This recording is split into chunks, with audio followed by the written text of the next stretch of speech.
Hey everyone, welcome back to my channel Becoming Proactive with Soumya Agarwal, and this is the part number 4 for CA final audit, and that was audit of PSU.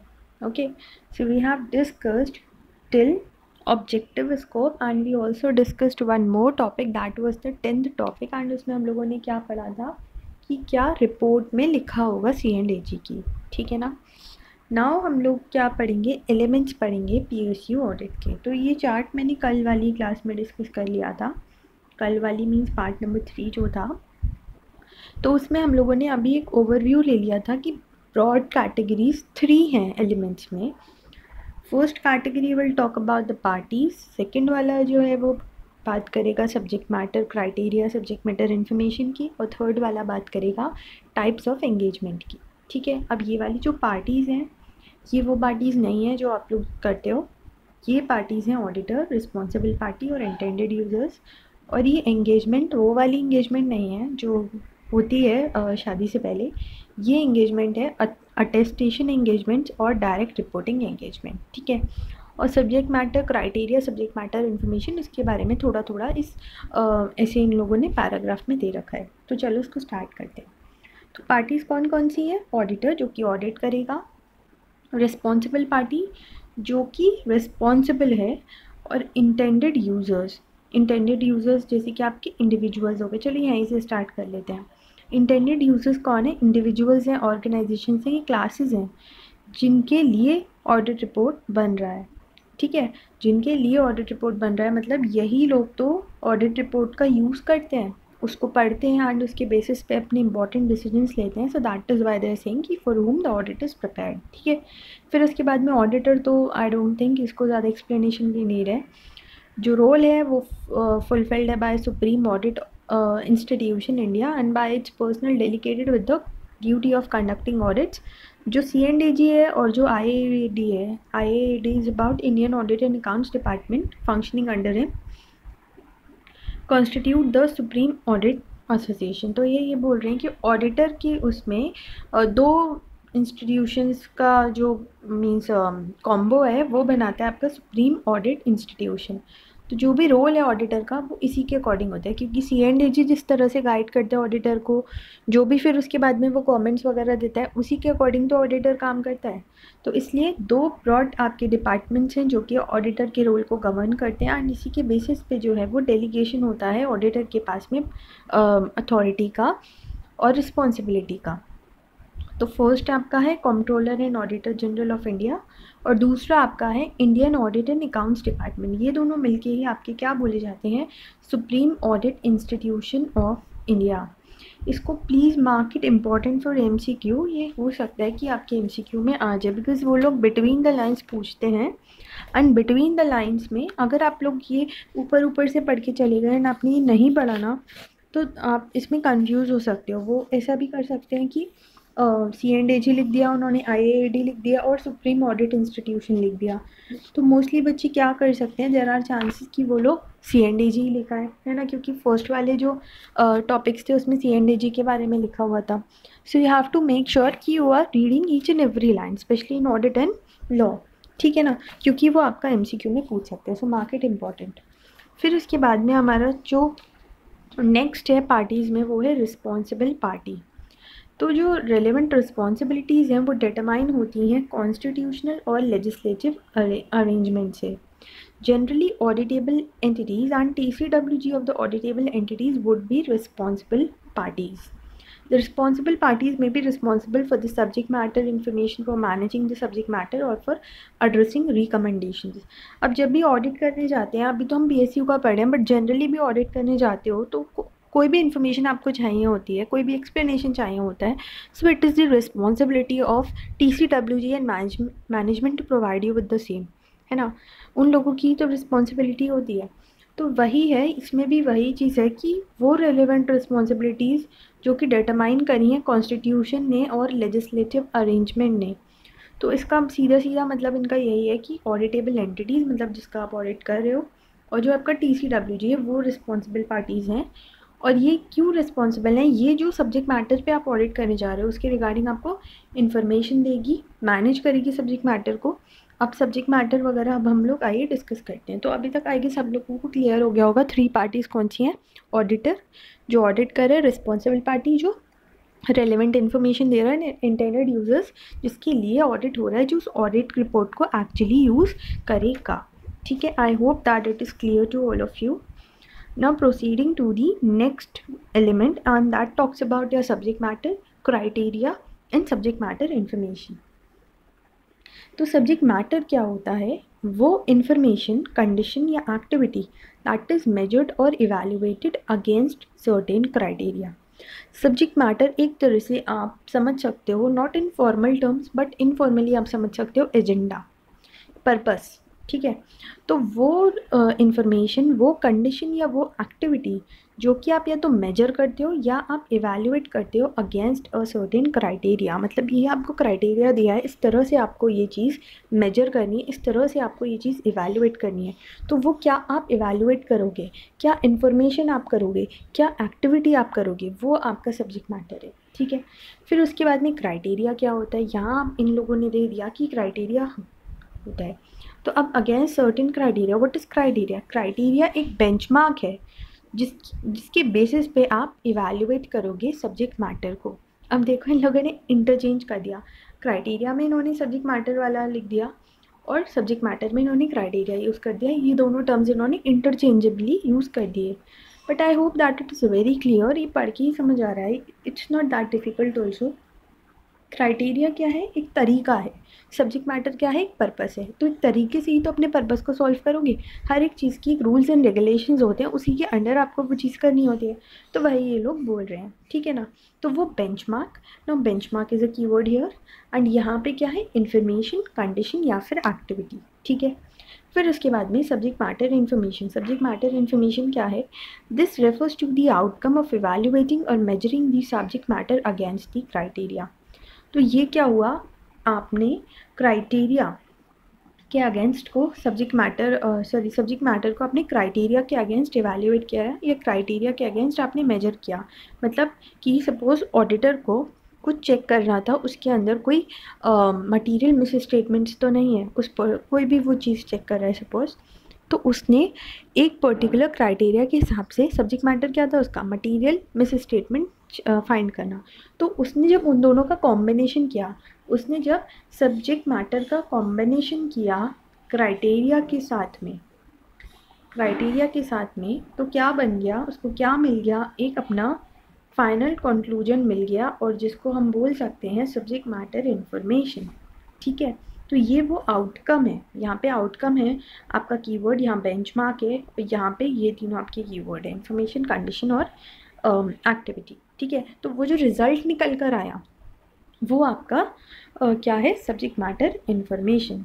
ठीक है, अब उसके बाद में engagements क्या क्या है। अब यहाँ पे वो रिंग सेरेमनी वाली एंगेजमेंट नहीं है, यहाँ पे 2 एंगेजमेंट्स इन्होंने दी हैं। पहली आपकी है अटेस्टेशन एंगेजमेंट्स एंड दूसरी आपकी डायरेक्ट रिपोर्टिंग एंगेजमेंट।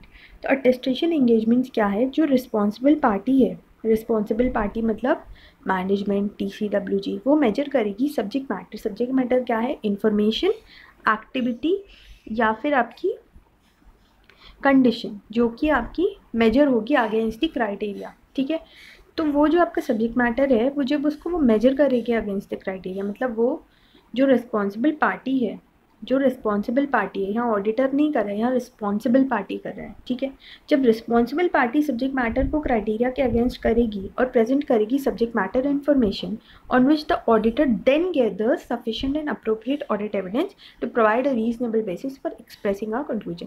आई नो आपको ऐसे समझ नहीं आया, हम लोग उसी एग्जाम्पल को दोबारा से रिपीट करते हैं जो मैंने जस्ट अभी दिया था। उसमें क्या डिस्कस किया था?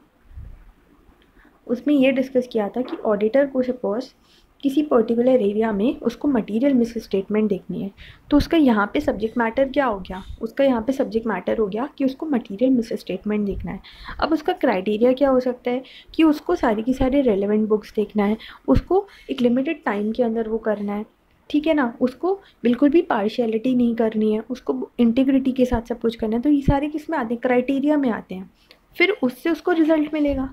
अब ये सारा काम मैनेजमेंट को पता था कि ये सब्जेक्ट मैटर है, तो मैनेजमेंट ने ही तैयारी करके रख दी। मैनेजमेंट ने अपनी तरफ से, क्योंकि ऑडिटर को आके ऑडिट करना था, तो मैनेजमेंट तो कंपनी की वो है जो मैनेज कर रही है अफेयर्स, ठीक है।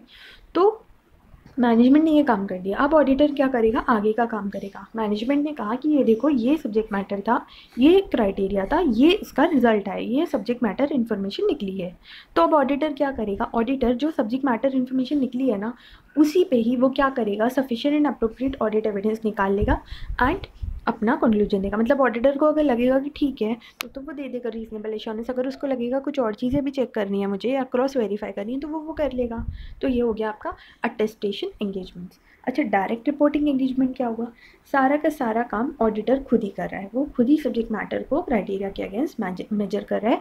वहाँ पे सिर्फ जो इन्फॉर्मेशन वो मांग रहा है मैनेजमेंट, सिर्फ वो दे रहा है, मैनेजमेंट कोई काम नहीं कर रहा है, ठीक है। तो आप यहाँ शॉर्ट में लिख सकते हो कि रिस्पॉन्सिबल पार्टी, मैनेजमेंट की जगह अगर आप रिस्पॉन्सिबल पार्टी लिख लो तो वो ज़्यादा बेटर रहेगा। रिस्पॉन्सिबल पार्टी यहाँ पर काम कर रहा है, और आप इसको हिंदी में लिख लो शॉर्ट में जिससे आपको जल्दी से रिकॉल हो जाए।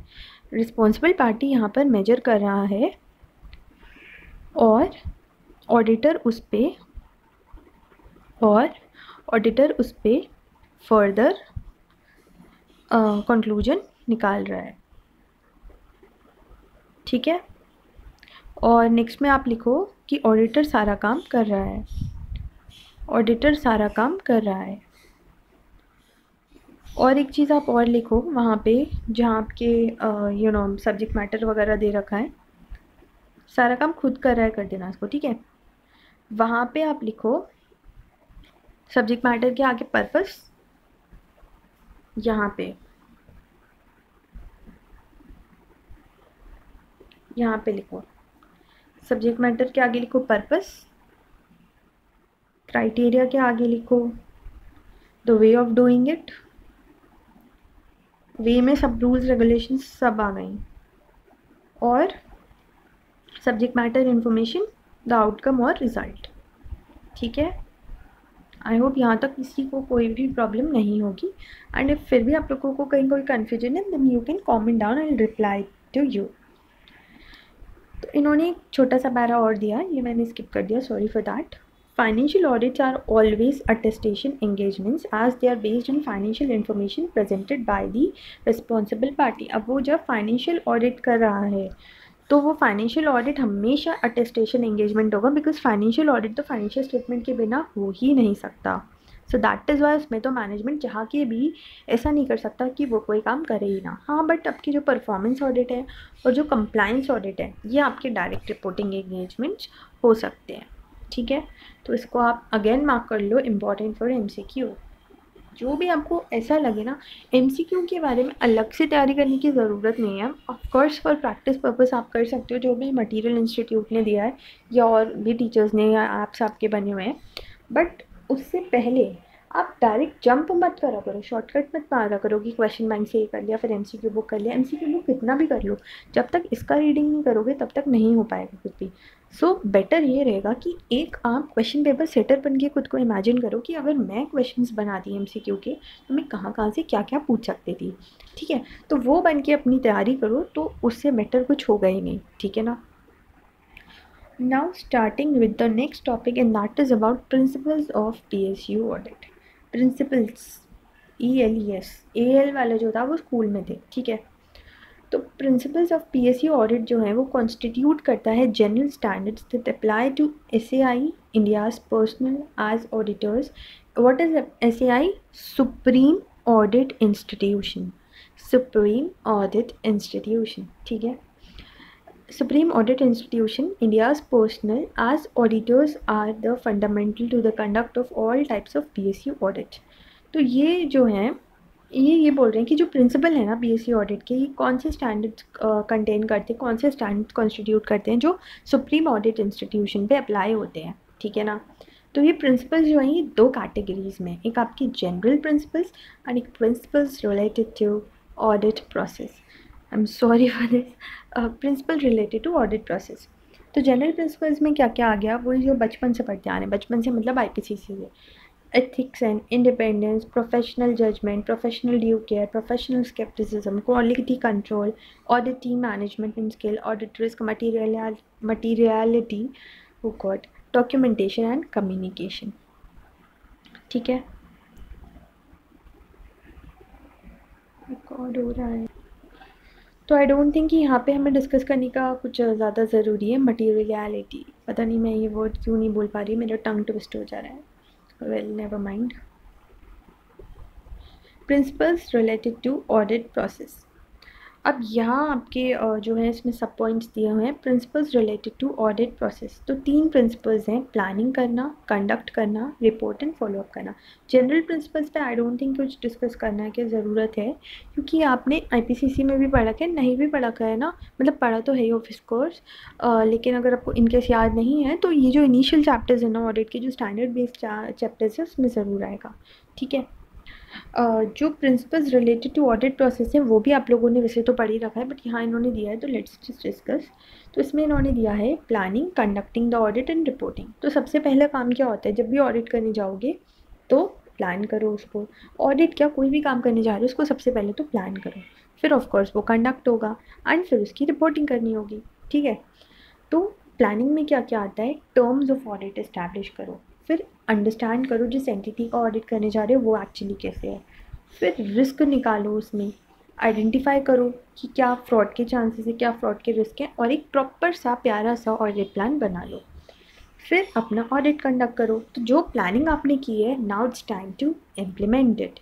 तो परफॉर्म करो प्लान्ड ऑडिट प्रोसीजर्स जिससे कि आपको ऑडिट एविडेंस मिल पाए, और फिर उस ऑडिट एविडेंस को इवैल्यूएट करो और कंक्लूजन्स निकालो, फिर उसके बाद में अपनी रिपोर्ट दे दो।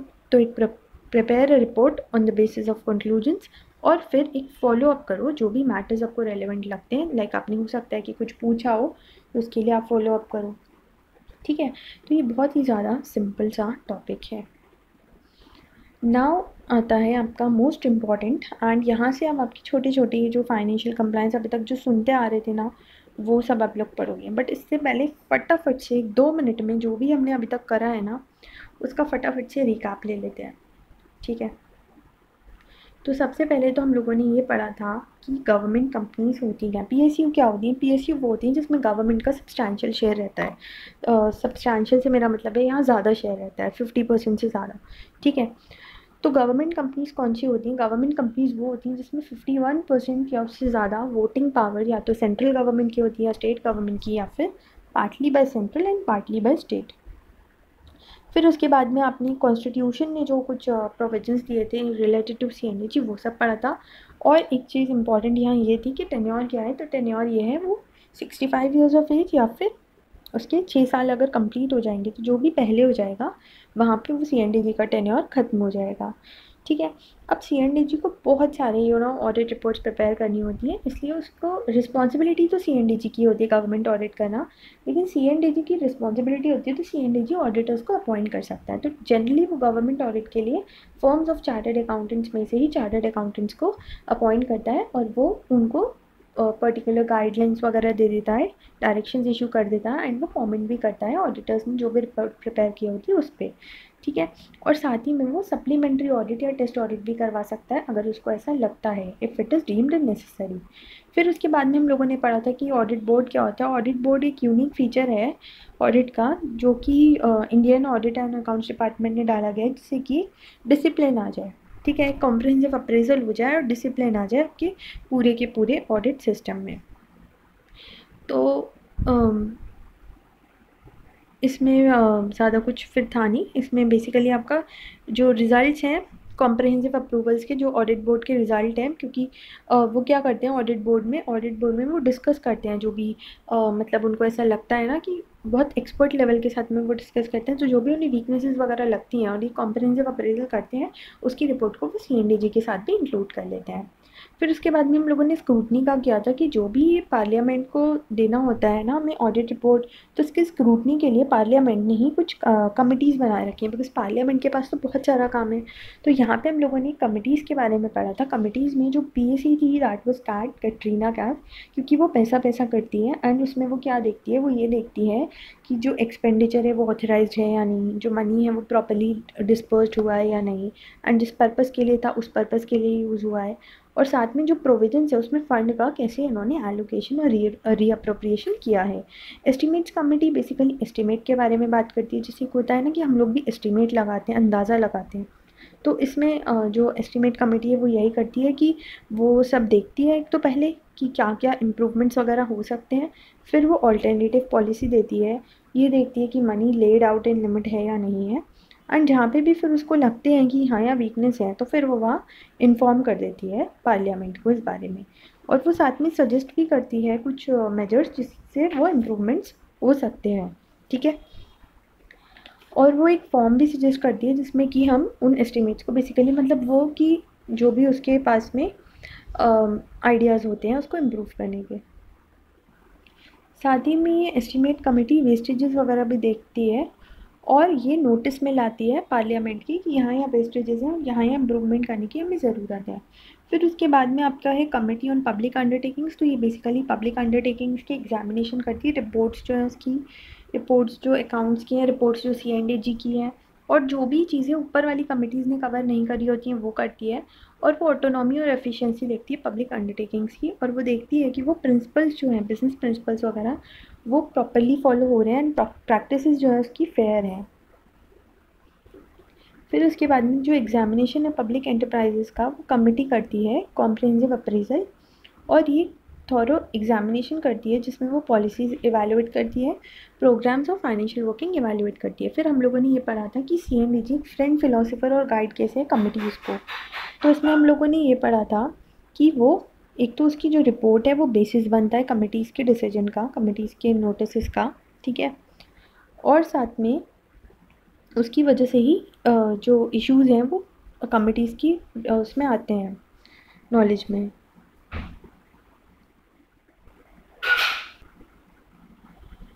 और वो क्या हेल्प करता है वो क्योंकि उसी का ही स्क्रूटनाइजेशन होता है कमिटी से, तो वो करेक्टनेस भी चेक करने में हेल्प करता है जो CNDG है। और साथ में इसमें ये पॉइंट था कि जो फाइनेंशियल कमिटीज़ हैं वो अपनी रिपोर्ट पार्लियामेंट को देती हैं, तो जो वेरियस मिनिस्ट्रीज़ हैं वो उसी रिपोर्ट के बेसिस पे डिसीजंस लेती हैं। और आपका फोर्थ पॉइंट जो था वो ये था कि जो ऑडिट रिपोर्ट्स कमिटीज़ में डिस्कस नहीं हो पाती हैं ना, वो भी फिर क्योंकि CNDG ने तो ऑडिट रिपोर्ट बना दी, तो जो भी ऑडिट रिपोर्ट्स कमिटी में डिस्कस नहीं हो पाती हैं वो फिर अलग से पार्लियामेंट को दी जाती हैं। ठीक है, वो अलग से पार्लियामेंट को दी जाती हैं, तो उसकी वजह से जो गवर्नमेंट है वो उन ऑडिट रिपोर्ट्स को लाइटली नहीं लेता है। ठीक है, तो इसमें 4 पॉइंट्स थे। एक तो बेसिस बनता है, फिर साथ में वो स्क्रूटनाइज़ करता है वो नोट्स को जो मिनिस्ट्रीज़ को दिए जा रहे हैं, which the ministry submit to the committee, जो मिनिस्ट्रीज़ कमिटीज़ को दे रही हैं। यहाँ पे वो था कि जो मिनिस्ट्रीज़ नोटिस कमिटीज़ को दे रही हैं उसको स्क्रूटनाइज़ करता है जो CNDG है। फिर फाइनेंशियल कमिटीज़ की वजह से, क्योंकि वो अपना रिपोर्ट पार्लियामेंट को देती हैं, तो जो मिनिस्ट्रीज़ और डिपार्टमेंट्स हैं वो अपना डिसीजन CNDG की रिपोर्ट की बेसिस पे ही लेते हैं। फिर फोर्थ वाला पॉइंट आपका ये था कि क्योंकि जो पॉइंट्स इंक्लूडेड नहीं हैं वो पार्लियामेंट को अलग से दिए जाते हैं, क्योंकि मतलब पार्लियामेंट को हम एक कंसोलिडेटेड रिपोर्ट देते हैं। एक तो होता है वो सारे आंसर्स जो कि कमिटीज़ में है, और जो नहीं है ना वो हम लोग अलग से जाके डिपार्टमेंट और मिनिस्ट्री के साथ डिस्कस करते हैं और उसको भी इनकॉर्पोरेट करते हैं तो अपनी जो फाइनल रिपोर्ट जो पार्लियामेंट पे जाती है वो। तो इस वजह से क्या होता है, गवर्नमेंट इस रिपोर्ट को लाइटली नहीं लेती है, और even if the entire report is not deliberated upon the committee तब भी वो इसको लाइटली नहीं लेती है। ठीक है, फिर उसके बाद में हम लोगों ने ऑब्जेक्टिव और स्कोप के बारे में पढ़ा था। तो इसमें 7 पॉइंट्स थे। जो फर्स्ट 4 पॉइंट्स थे वो स्कोप के बारे में बता रही थी। तो उसमें ये था कि तो PSU फाइनेंशियल और कंप्लाइंस पे लिमिटेड नहीं है, इसमें परफॉर्मेंस भी आता है, फिर प्रॉपराइटी, फिर कॉम्प्रिहेंसिव ऑडिट, और उसके बाद में कॉम्पिटेंट अथॉरिटी प्रॉपर डिसीजंस ले रही है या नहीं, ये सब हमें चेक करना होता है। फिर हम लोगों ने पढ़ा था क्या ऑब्जेक्टिव है। ठीक है, तो ऑब्जेक्टिव में आपका क्या था, यहाँ से सॉरी आपका ऑब्जेक्टिव था, आपके 3 स्कोप थे, बाकी आपके ऑब्जेक्टिव्स थे। तो एक तो ये कि कॉम्पिटेंट अथॉरिटी ने लिया है या नहीं, इसको आप स्कोप मान लो या ऑब्जेक्टिव मान लो, वो आपके ऊपर है। फिर उसके बाद में गवर्नमेंट की हेल्प होती है, हाईलाइट होते हैं जो भी इनएफिशिएंसीज होती हैं, इश्यूज होते हैं, और फिजिकल और मैनेजरियल अकाउंटेबिलिटी होती है। ठीक है, तो फिजिकल अकाउंटेबिलिटी में क्या आता है, provision of fund, sanctions and compliances, और मैनेजरियल में एफिशिएंसी कम परफॉर्मेंस ऑडिट। फिर उसके बाद में आपकी एलिमेंट्स हैं जो हमने जस्ट अभी डिस्कस किए थे, एंड फिर उसके बाद में हम लोगों ने प्रिंसिपल्स के बारे में किया था। अब ये वाला जो है ये यहाँ से इम्पॉर्टेंट है, तो ये मैं फ्रेश रिकॉर्डिंग इसकी करती हूँ, नेक्स्ट पार्ट से हम स्टार्ट करते हैं, बिकॉज ये पार्ट भी आपका बन गया है अच्छे खासे टाइम का। ठीक है. So we will start with the audit of government and companies from the next part. Till then I am ending this video here, and for any doubts feel free to comment down. Also do share my video if you are getting benefited out of it. Thanking you.